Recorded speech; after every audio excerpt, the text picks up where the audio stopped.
Почитувани, следуваат 30 прашања на кои што Никола Димитров нема одговор, како што немаше ниту датум кога се фотографираше во авионот.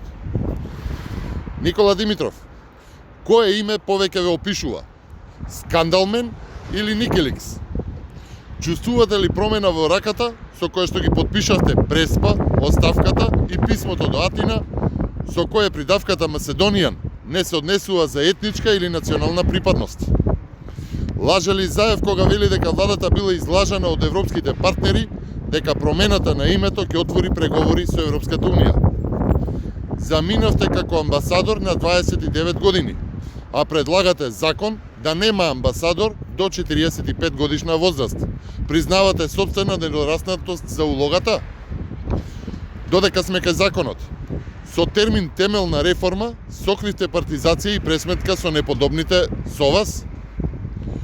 Уште еднаш, знаевте за рекет, а не знаевте дека обвинителството е зад вашата канцеларија во МНР или друга беше причината што криевте? Колкави внатрепартиски кавги беа причината за фијаското и поништувањето на конкурсот за 26 млади дипломати и вработувањето на само 6 мина однапред договорени. Димитров, зошто ги криете критиките за криминалот и корупцијата што ги добивавте од дипломатите, па за нив јавноста треба да дознае од странските амбасадори? Вие ли му ги сместивте на Заев пранкерот Порошенко, пранкерот Столтенберг, па и лажниот црногорски принц по протокол, или пак не сте знаеле? Му кажавте на Заев дека цел свет му се смее за пријателството со лажниот Порошенко и што значи неговата понуда за подкуп, макар и за признавање на црковната независност, или и за тоа немате спремни несоодветни цитати? Димитров, се договоривте ли со Дане Талевски во неговото досие за амбасадор да стои отворена закана кон Иран? Остане ли некој незгрижен од комисијата за стипендирање, која што работеше вонредно и прекувремено за керкави навреме да стигне до вашиот дом во Холандија? А дали пак тоа е причината за упорноста за сериозно кршење на закони и испраќање амбасадор со двојно државјанство, инаку член на комисијата за доделување стипендии за студии на керкави во странство? Дали керката на Совка Пеовска Дојчиновска од антикорупцијска комисија без конкурс ја испративте во Брисел за да се подмачка стипендијата за вашата керка? Никола Димитров, се уште ли сте тема на холандската политика и јавност со корупцијскиот скандал и трошењето на државни субвенции од Холандија од 20 милиони евра? Уште ли ви се допаѓа ставот на Фејсбук Србија ке гори во пеколот?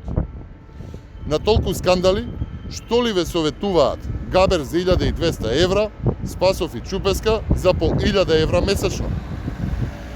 Зошто извисивте за Нобеловата награда за мир и љубомора ли е причината за бојкотот на Ханке? Во меѓувреме, прочитавте ли нешто од него? Што се сторија доматите што ги ветувавте со гајби за почеток на преговорите? Вие ли го учевте Заев да вели имаме датум, Европа никогаш повеќе нема да се навраќа на Македонија и други лаги? Му враќавте ли што не бевте кандидат за председател на државата? Кога изјавивте дека без датум не знаете како би се вратиле дома, на што точно мислевте? Објаснете, што е тоа мултиетничка македонска нација, кој јазик го зборува таа и кој јазик го зборуваат вашите роднини во Грција? Гоце Делчев е македонец, господине министер, пак имате ли доволно цврст рбет, еднаш тоа јасно и јавно да го кажете пред Захариева? Никола Димитров, каква тоа држава градеше СЈО? Рекетарска, хонорарна или некаква трета? Постоел ли така наречен одред на смртта во МНР, кој што ги чешлал сите лични досиеа на неподобните, за тие да бидат отпуштени од работа, а главниот чешал да замине амбасадор во Страсбург, во Прага, кај да е? Како рековте, кој јазик го зборат македонците во Грција? Ке им се надоместили конечно штетата на тројцата дипломати во МНР, избркани, па судски вратени на работа. Знаете за опасни врски, тајното име на вашиот кабинет? го подготвили Дипломатската академија Дане Талески да избека и да не се појави на закажаната одбрана на амбасадорски тези за да замине во НАТО. И на крај, како гласеше познатата клетва на вашиот татко Димитар Димитров, напишана во колумната уште еден акт на велепредавство. Јас ќе го прочитам, знам дека нема да одговорите. Вели, Валканата работа ја врши еден недоветен министер, па завршува раката да му се исуши кој ќе стави подпис на најавената спогодба. И благодарам.